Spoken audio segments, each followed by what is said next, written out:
C'est presque comme l'arrivée du Beaujolais nouveau en France. Quand le vin de Fives arrive à Lille, c'est l'événement. Les vignes réintroduites dans le quartier en 1993 n'ont jamais eu vocation à être un grand cru.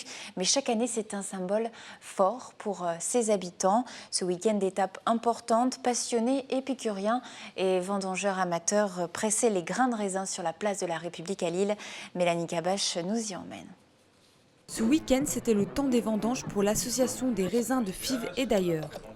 Une petite récolte cette année avec 70 kg de raisins qui donneront naissance qu'à une soixantaine de bouteilles.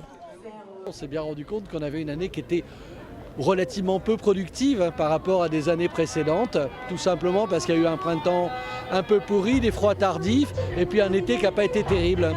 Mais sinon on a quand même de très belles grappes. Enfin chez moi par exemple j'ai peut-être ramassé 2-3 kilos de raisins et les grappes sont impeccables. Donc ça dépend à chaque fois, chaque année les résultats ne sont pas les mêmes. C'est pas ça le plus important.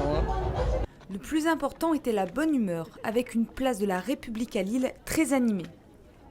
Quand on regarde dans la cuve, on a vraiment un jus là qui est beau, il n'y a rien d'autre à dire. Et puis voilà, c'est pas beau quand même ça. Voilà.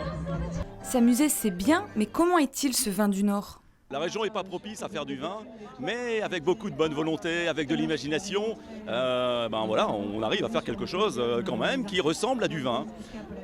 Alors on sait que pour l'instant on ne peut pas encore concurrencer nos amis vignerons un peu plus au sud, mais on y arrive. Pour savoir si cette année est un bon cru, il faudra le goûter au printemps prochain, juste avant sa mise en bouteille.